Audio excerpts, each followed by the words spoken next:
From Cape Town to Cairo, Lagos to Lamu. 54 nations, one continent, countless perspectives. Hi, I'm Awero Njoroge. Hi, I'm Ndruko. This is Panel 54, a global perspective through an African lens. This is the podcast where we unpack power, policy, people, and the paradoxes that define our time. This isn't punditry, it's a perspective. It's not a briefing, it's a reframing, and it starts right here. We're going into sessions of unfiltered, bold, and interrogated geopolitical conversations and relationships. It's unsilenced, it's bold, and it's thought-provoking from typically inaccessible people, and we will be having those conversations on Panel 54. What made you actually about being on Panel 54? Well, I mean, thinking about times where you've tried to have conversations with certain people or tried to interrogate certain issues, and you really get top layer. Well, you get hit by their gatekeepers. Oh, they're not available now, we'll touch you, and you have to follow protocol, etc., etc. And I will be able to bend those rules slightly. Ring-fenced by comms, folks. Yeah, fair enough. But yeah, having conversations where you're not afraid to interrogate certain issues, not afraid to go back into history, not afraid to ask about, what is really the situation and going into the future. And then hopefully be able to get unbiased responses. Okay, that makes a lot of sense. We've talked about it. I mean, like you said, there's going to be certain nuances. There's going to be certain histories. We're going to come at it from a deliberate commitment to context. I think context is a very important thing. And one of the outtakes I'd like a lot of people to actually get from Panel 54 is to have a reframing, basically, as we said, a different way to look at things. We talk about things like United States of Africa, and we have no unity, and we want to bridge that gap in terms of saying, why don't we have the unity? And also not just say why and just point fingers and say, oh, this is a problem, this is a problem, this is a problem. What are the solutions? I think that's something that needs to come out of Panel 54.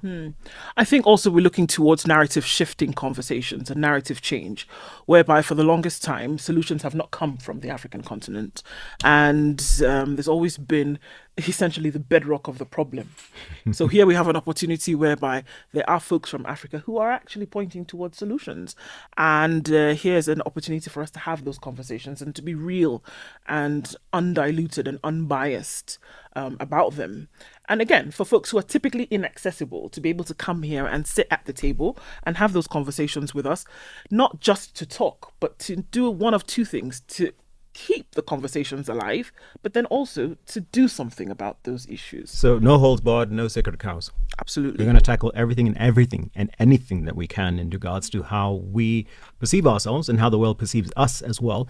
And I think that's very critical conversations to be having, because the narrative for the longest time is, dark continent, and we are purely an extractive economy, and that's all we're good for, I mean, we tend to export raw materials and them in refined, basically. We produce goods and we import value add instead of actually adding value here. We want African laborers to add African value to African goods. That's one of the things that we need to start looking at very critically as well. Who writes about us? Who tells our story? It's very important, I think, also to talk to the folks who are telling our stories. For the longest time, stories have been told about us or for us or on our behalf. The ventriloquist is the one who's moving our lips. Exactly. So here's an opportunity for those who are actually telling our stories to be here and be able to tell us how they're influenced, what, again, what nuances are, and then be able to say, again, it's that famous quote about until the lion learns to write, the narrative is left in the hands of the hunter, or something like that. I'm trying to sound intelligent, but the only proverb I know is like, if you want to go fast, go alone. If you want to go far, go together. That's the one, and that's the one we're going to go with, because clearly the lion can't write. What part of my story is wrong?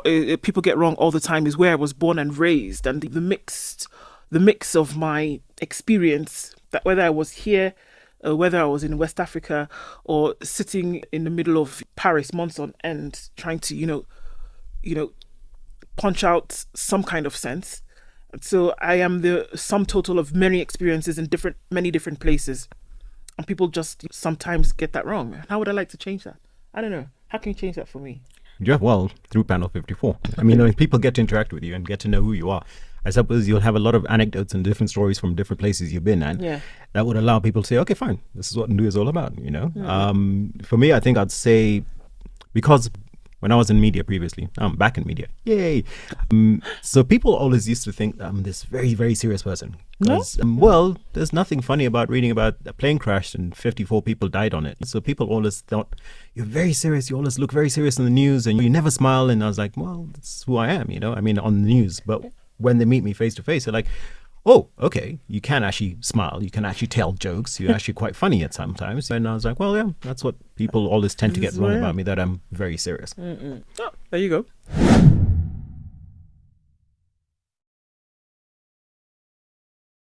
I grew up in an era when High Five was still brand new. So when we shifted to Facebook and everything, I'm very, very critical about customer service. When we have a power outage, I know there's no power outage. Don't give me a reference number. I want to know why, don't placate me, basically. I had a particular issue with an internet service provider who was basically mucking me around. And I went to Facebook and I ranted and raved. And the biggest part that came out of it, that at least I recall, I need to look at it again, was calling them as useless as an ashtray on a motorcycle, right? I think I was trying to use as useless as a screen door on a submarine, but it came out in a whole different kind of way. Yeah. So that then had repercussions because I had the HR and legal team say, please cease and desist. But they still kept me as a customer, obviously, so they liked my money. They just didn't like my ranting. Yeah. The one that I probably wanted to get more likes was during the promulgation, Kofi Annan and Rannenberger and all these guys. Well, Kofi Annan was here, but we had Rannenberger and we had various statespeople. And I took the time and the effort to put together this really nice photoshopped conversation between Kofi Annan and Raila Odinga and Rannenberger and everything. And it was hilarious, in my opinion. It was just getting the whole nuance in terms of who liked who and who references the Butcher of Baghdad and people saying, okay, no, we're the ones who came up with the death dealer of Darfur. And I thought that was very smart. And it only got 10 likes. And I was like, well, I wish it had gotten more because I spent a lot of time doing that. Imagine if you put it up today. Oh, yeah. Probably get a lot more. I think you should try. At some point anyway. Oh God, my social media post that I put up that actually think about it is really personal. But I was going through a minute there and I put up this post and I waxed extremely lyrical about certain experiences. And for some reason, I guess the vibe that I gave off to folks who were reading it was that I was going to lock myself up in a room and either, smoke up the place and then meet my maker. But that was not my intention. I was having a moment. And I think about it later because I can get really expressive. So I think about it later and perhaps I shouldn't have put that there because I got a lot of people worrying. My mother's on the phone calling everybody and thought... So that got a lot of attention that probably shouldn't have gotten. Maybe if I had reworked it a little bit or had not posted it at all. Okay. And then I think about the one that I did post, which I thought should have gotten a lot more attention, was in the throes of COVID. Maybe it was a few months to COVID. And I remember the first time we heard about this weird disease coming out of China in 2018, December. And I was in the newsroom and I spoke to folks and I said, you know what? This thing is going to be big. Of course, they didn't listen to me. And I said, no, it's just one thing. It's going to blow over. They shut down Kenya in March. So I did a post on social media and I was basically telling people, you need to stay home. You need to if you don't need to move, don't move. And because people were not really sure what this thing was, it was dismissed, maybe 6. I think I got 6 likes. But then, 9 months later, people were like, we wish we had known. Then the whole world shut down after that. But I think it should have gotten more likes. But afterwards, I'm sure you're patting yourself in the back saying, I knew. Oh, properly. Deep down inside, I was like, yeah, properly. I was feeling smugness of, I was the guy. Yeah. That's interesting because where I'm from. Tapmeister. Where I'm from. It's like tapping palm wine for the top of a tree at 5 a.m. You don't waggle your fingers in. At the wine? No, at people, as in when you want to get a point across. No, I don't. Oh, you slam tables. When I want to get a point across, I think my eyes go really wide. Okay, fine. Yeah, I see. Right, sorry. Actually, how do you, if you have a guest in studio and you want to, for example, interrupt them because they're running on a bit long, what is your cue or how would you then do that moving on swiftly, or how do you then prompt a guest to say, okay, fine, you know what, you're stretching a bit long, we need to keep it tight and bright. It's strange because you don't really have, it's because radio happens so quickly, you don't even have an opportunity to do, you just interrupt them. Okay. And then also I have the opportunity to shut off their microphone Okay, The that's power kind of, of rude. isn't it? But no, usually I would have to maybe raise my voice a little bit and then actually really just interrupt them. But the reason I ask that question is because you've seen various, I mean, more seasoned, I'm not saying you're not a seasoned journalist, but your CNNs, your Reach Request, etc., where they go ham on somebody and just cut them off immediately and say, no, I'm sorry, I don't agree with that, I'll stop.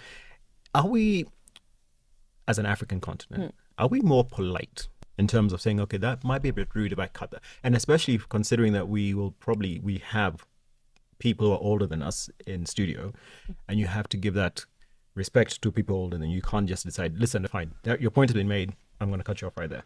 Absolutely, I think so. I think So it's a cultural thing. it is a cultural thing, and you Okay. just imagine that if I tried to play like African journalists against Western journalists, Journalists, even. just journalists generally, anyway, that if you are interviewing somebody, having conversation with somebody older than you, that tradition kicks in, and you're like, I can't interrupt him because it's like my father. But the journalism has to kick in at some point because, but you have to do it in a polite way. Somehow. Time is money.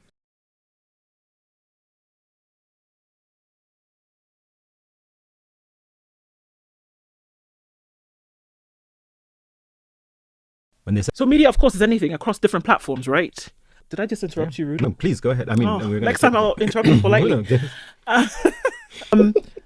Go to- touche. I see what you did there. So I won't forget some of the pictures that we saw out of Kenya. Interestingly enough, in 2007, and the one picture that did it for me was the little child that was being essentially put back into the doors of a church that was going to be set ablaze, and it was unbelievable because that was captured. But why it's a moment of power for me is that anybody had the power to switch off that violence. All somebody had to do was say, fine, it ends today. We concede, or we acquiesce to either one stealing the election, or we concede and say you actually won. And in that moment, to stop children from suffering in the manner in which they did, the power moment was that you could actually say, stop it now. It ends now. So for me, it was the opportunity that power presented in that media moment that was lost. For me, I think it would have to be the bombings because it showed the underbelly in terms of how vulnerable we are as an East African. It happened in Kenya, it happened in Nairobi, Kampala, and Dar es Salaam. Is it Dar es Salaam? Yes. Yes. Where we got hit, right? All at the same time. And that begs the question, where was our security intelligence? What happened? I think it's a picture of I think there's some security, if I can remember correctly, security forces, or I think it was the Israelis at the time, reaching out and telling people to come across. And everybody was lying on their stomachs. After this was both Dusit and Westgate attack as well. The way it was covered, yes, there was a lot of sadness, but there was a lot of people who actually covered it from an objective perspective, not saying, oh, we are the victims and everything. They actually covered it to tell the stories from the people's mouths. And I think that the retelling of stories from the horse's mouth, as it were, I think that has a lot of impact in terms of how journalism works in this continent, rather than, like I said, at some point where we become somebody's a ventriloquist and they're controlling what we're saying and how we're saying it. And I think that's a very important conversation to have in terms of how we perceive ourselves as a nation, as a continent, in terms of who narrates or who's pulling the strings, who's writing the stories, who's paying for the stories to be written, and those onward questions. Indeed. And so how we tell our stories matter. And over time, we've seen that whether it was from a tumultuous occasion or a peace accord, that how we as Africans tell our stories make a huge difference. Today, we speak with a man who has not retreated from being on the front lines with his pen, broadcaster and journalist Kaingi Okwemba. And he has been a broadcaster since 2012, a columnist since 2006. He's worked with the Kenya Broadcasting Corporation, The Nation, and The Star. He's president of PEN. He's a poet, essayist, and radio host, as well as the founder of the Book Cafe.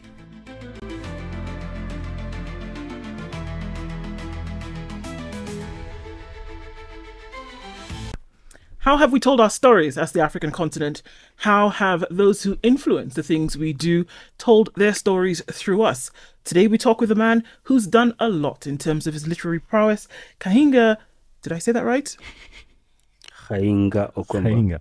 Today, he joins us to cement not just his role as a commentator, but as a contributor to everything on the continent. Karibu sana. Thank you.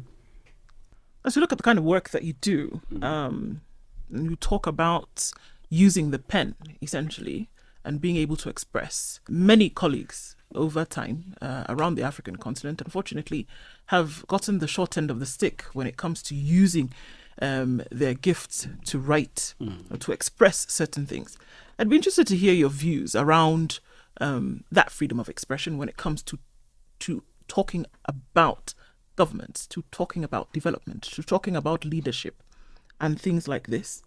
And then what you also feel about how this expression and this talent is used by external parties to push particular agendas. Freedom of expression is something that we must guard. As journalists and as writers, anytime you see that there's an attempt from either government actors or for us in media, maybe media owners, to try on that freedom, then we must always protect that space, because I believe that freedom of expression, or when you use your pen well, as it should be, you're also promoting public interest.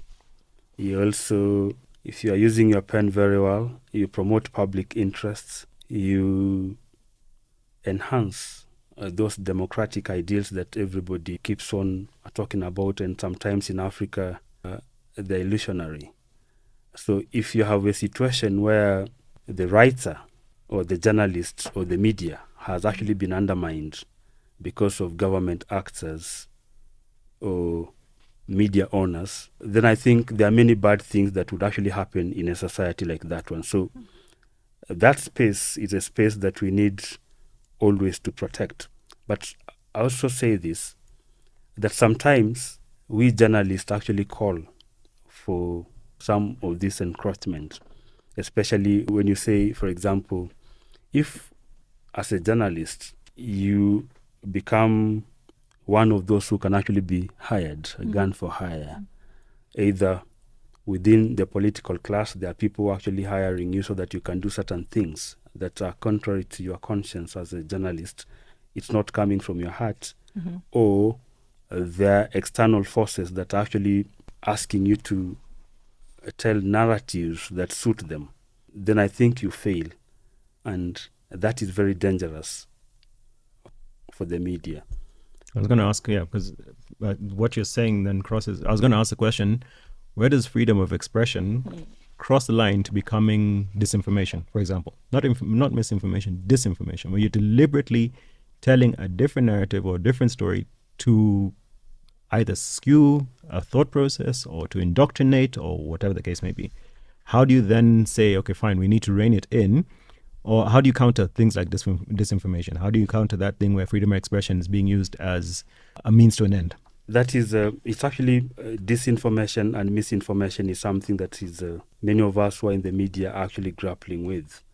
I think writers or journalists, there's always that aspect of your conscience, where you do things that you believe in. When you know that there's an attempt of somebody to actually try to direct you to tell a narrative that does not suit you, it will not sit well with you, because that person will not be there forever. Let me put it this way. This famous Palestinian scholar, Edward Said, wrote an essay that spoke of the gods that fail. The gods that fail. Where, as a journalist, you sell your soul because you want to pander to the interest of a particular political class or a politician. Now, politics keeps on shifting. So today you pander to the interest of this person. The next day this person is not there. Do you shift again from there? That's where Edward Said spoke of the gods that fail. Because this politician that you are trying to work for will not always be the same. What happens to you as a journalist when he takes a completely different trajectory after that? So for me, the way I've always looked at it was that you should always be as principled and do what your conscience actually drives you to. When it comes to foreign interests, sometimes what happens is, I've seen it as an editor, where some of my friends have actually traveled to some places, and then when they came to me and they said that, oh, Khainga, I have this beautiful article from my trip to this place that I want. Do you think you can publish it? And so sometimes you publish that article just because you feel it's a very beautiful piece of literature, but when in truth is that there are other aspects from that place where this person has just come from, as a journalist, things that they should have actually talked about, but they are just talking about their travel and the places that they were visiting. So that in a way, you are telling narratives that suit those. The person who's pulling, the person who's holding the purse strings. Essentially. So I think, so it's not a new phenomenon, though, is it? It's not of a new phenomenon that we do have journalists across the continent who will then take, monetary compensation to be able to write a particular narrative. Mm-hmm. Now, is that selling your soul, or is it doing a job? Is there a line, or do the two blur into each other? Yeah, there's that, but I know there are friends of mine who've sometimes they have been very critical about certain things, but then you get this opportunity, you travel to some other places, and then you come back, you've completely changed your position, so that you become one of the biggest defenders of this place. And you might have been a dissenting voice at one point. Yes. And you now suddenly singing praises and to them. Yes. So I think, there's that element that you're talking about. Sometimes you can just go there, that there's an opportunity, you're a journalist, there's this opportunity that has come. But I think there's some of these people, they do it intentionally so that there's too much indoctrination. Okay. So that's what we're calling soft power. You no longer have to come with guns and what have you. You can then start using influence, and especially media, as a means to now saying, we're not being intrusive, we're not coming with a lot of infrastructure or anything, we're just basically we're using soft power now to try and write our story. Yeah. Look, I don't think there is any misthought, or there is any counter thought to the fact that the written word, the spoken word, especially for journalists, carries a lot of power. It does. It's influence. It's power. And that's why folks employ it, isn't it? Yeah. Entire nations, with the might of a huge geopolitical space, are able to take the pen and the thought of a journalist and use that for their own agenda. So there's no question about the power that actually journalists hold. The question is, can that be turned around, just like you were saying, for the good of the continent, whereby we start to use that to shift the narrative about things that are inherently African? What would it take to now start to have that kind of shift? We tend to still want to write about ourselves in a negative trajectory. How do we start to shift that? Because we've seen that it works for other nations. We tell stories about other nations because they've given some money. We do that. We can't run away from that reality, can we, Khainga? Can we see a situation where that changes and we use that same talent and shift the narrative towards ourselves? Supporting storytelling as opposed to subsidizing spin. One time I was interviewing a writer, and I asked this writer that, do you think you are going to change the world with your writing? That can a writer actually change the world with their writing? And this writer told me that yes, Khainga, it's not going to happen immediately, but it happens because the power of the pen is mightier than the bullet. So the more you continue countering these narratives, the more you continue writing about things that you feel are not right, whether it is in your country or on the continent, slowly by slowly, there'll be that groundswell. Yeah. Okay? And it will not be today Khainga sits down, writes an article, and he believes that article is going to create a revolution. But it will do something. So there'll be, people will start picking on it. So forums like these ones, and creating spaces where creating more avenues and more platforms where people can actually, intellectuals and writers can engage and question some of these things. I think that's how we are going to counter some of these narratives, because if we don't, it is going to be very difficult for us to bring back what we are going to lose. You can imagine Kenya as a country that is actually built on these democratic ideals. Now, because you have the support of somebody who has a completely different model of government, and because they promise that they are going to be your anchor or your insurance to this other person, so you do what they want. It is going to be very difficult for us to bring back what we are going to lose. You can imagine Kenya as a country that is actually built on these democratic ideals. Now, because you have the support of somebody who has a completely different model of government, and because they promise that they are going to be your anchor or your insurance to this other person, so you do what they want. On a large continent with diverse views, we took Panel 54's microphone to the streets to ask the question if people trust the media, and this is what they had to say. The media is an icon to the entire generation that we have. So I've trusted the media. I'm a journalist, so you guys have to trust us, but 70%, but 30%. Because like most of the people are faking their lives there. Yeah. Mainstream media, no, not at all. This is because many a times they are biased. They give the side of the story of, like, I can say, like, in terms of current situation, you find they are pro-government, while many people, most of us, are anti-government in a way. They do not correct them. They enable them. So, no. Yeah, and honestly, I don't trust the media. Because the information is not first-hand, it's second-hand. Plus, whatever they are feeding us, it's always not 100%. Because you'll get, like, they get the information from the highest bidder. The person who has a lot of money, that's the story that they'll publish. That's what they'll feed us. It's not always that accurate. Yes, I do.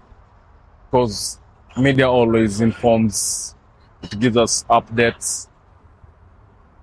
Do I trust the media? No. Saizi the media iko very tricky. Wanauza what they want to us to consume. So biasness, nini, I don't think I trust the media. So I don't trust the media per se, because I feel like it has a lot of propagated agendas. So where I feel like there's a lot of brainwashing going on with the media. No, I do not trust the media because it's easy to like fabricate anything, to like make fake reports, fake images, fake everything. So like I take everything with like just a slight pinch of salt. Like some of them is credible, but like I don't think I can trust the media. Personally, I don't feel like I trust the media, because when certain things happen in the country, you find a scenario where some media houses are shut down, meaning there's a form of monopoly or power that is taking part. So based off of that, I don't believe I trust the media.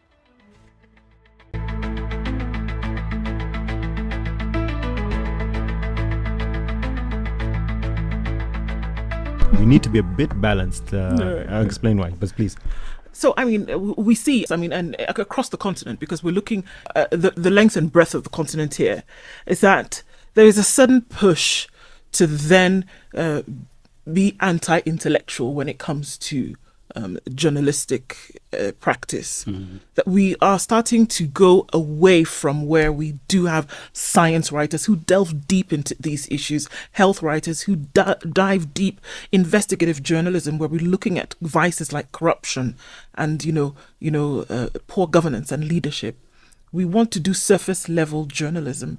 What kind of damage does this continue to do to our very structure? It's not just journalists not doing what they need to do. The way people now beginning to understand it, That kind of journalism that you are talking about, most of it used to happen with the newspaper. The newspaper was that thing that people, when they wanted depth in things, they would actually go and read the newspaper. But there's somebody who wrote sometimes back and said that there's that shift, that today the agenda is actually set by Waweru, Hainga, and Ndu in the studio, on the screen, because people go for this immediate, this pop culture. So I think it's still up to us as journalists to know the place of journalism or the place of a writer in society. When Chinua Achebe spoke of the writer marching ahead of his community, it simply meant that the writer is the conscience of his society. Or when Ezekiel Mphakalele, the South African writer, says that the writer is the most sensitive part of his society, it means that the writer is the conscience of society. So we still need writers out there who can always look at things the way they are and describe them the way they are. Many will be shifted because of those incentives, those many other things that are there because of what we live. But then there'll be that critical component of a writer. In an organization, they say that in an organization, you can be very many people in an organization, but there's that vanguard, the core. Yeah. So we still need that core among the journalists who can still tell the story the way it is. And platforms like this one, alternative press, like what Waweru was talking about, good alternative press, what you're actually doing is just that you are having an alternative, because you are not going to publish this article will not pass the editor at Nation, at the Standard, at the People, at the Star. So that is perhaps one of the most beautiful things about the digital media. Yes. That you can actually counter some of these narratives intelligently. Okay. Yeah. I did have one other thing, but I know we're running out of time. So I needed to make sure that we don't sound like we're attacking. I know we've talked about the media influence, and especially based on this report, the Beijing's Global Media Influence 2020, it's something that a lot of people actually need to look into. But we can't say that this happens in isolation, right? It's not only limited to China. Yes, Western developing agencies, the West has their development agencies, PR people, philanthropic foundations, and even some African governments routinely engage in what Du had just said, pens for hire, right? And this is used to craft stories that conceal more than they reveal. But, and this is what I wanted to bring across, there's a very crucial distinction, one that is very worth noting actually. Some partnerships, right, particularly those anchored in liberal democratic traditions, seek to defend the space where competing truths can exist, right? Yeah. You can actually you can say this and somebody else can turn around and say, actually, I do not agree with you. It's not a one-way street. Yeah? So that is, they invest in the messaging discipline, but they don't only invest in they invest not in messaging discipline, but in media pluralism. Right. So it allows you, I just needed to make sure that we can get the fact that yes, we do have it coming from the other side, but it allows competing messages to exist at the same time. And that's what I think for me makes a difference. And that's why it makes it so glaringly obvious when somebody writes the same story with the same language 60 times in the space of 2 years. There's something we now need to sit up and say, what's going on? Come on. Yeah. Really? Indeed. Yeah. Oh, very quick one for you to answer in less than 30 seconds. What are you reading now? I'm reading Wole Soyinka's The Burden of Memory, The Muse of Forgiveness. Okay. What is it about? Very briefly. It's a book. There are essays by Wole Soyinka about different aspects of the African continent and the African as a person. Okay. But for me, there are two interesting essays there that he has dedicated to the Senegalese poet, statesman, Leopold Sédar Senghor. Worst book you've ever read and best book you've ever read? I can't remember the title, but there was at one time I used to actually moderate writer sessions at the Goethe Institute. So the gentleman there gave me a book to read to prepare for the moderating the session. Mistake from page 1 to page 2. And I say, come on, this guy, why are you torturing me? Why should I? And he said that, no, Hainga, you read and let us have the conversation. These are the things that I want you to bring out in the conversation. So that it was a collection of short stories, but it was one of the worst because I really struggled and I felt like I was wasting my time when I should have actually been reading something more enriching. Substantive. Yeah. And the best book you've ever read? Elisha Madi's The Concubine. These Nigerians. The very first one. The first book you picked up. It prepared me to be who I am. Fantastic. There's something about these Nigerians, isn't it? If you do say so yourself. Well, I mean, refreshing to hear from you in sense of, you know, what you can do with your pen and what the hope is for many more Africans to be able to do with the pen, whether it is for influence or whether it is for betterment. So we want to thank you so much for being on Panel 54. Thanks for sharing your insights with us. It's been great. Thank you very much. And my book of essays is actually coming out. It's called Mama, I Too Want to Read and Write. Okay. Yeah, that is going back to those many years ago when I was just a small boy in high school telling my mother. It's about travel, it's about book reviews, my meeting with writers and wonderful people like yourself. Okay, and you heard it here on Panel 54. There you go. Yeah. Heard it first. Thank you so much. Thank you. Thank you. Thank you for engaging with us on Panel 54, where we are rethinking the world one African perspective at a time. If it made you pause, reflect, or even reframe, like it, share it, and start the conversation, and don't forget to tag us. You can find us on your favorite social media sites using the handle at Panel54pod, or on your favorite streaming platforms on Apple or Android. Until next time, stay curious, stay grounded, and keep the lens clear. Panel 54, a global perspective through an African lens.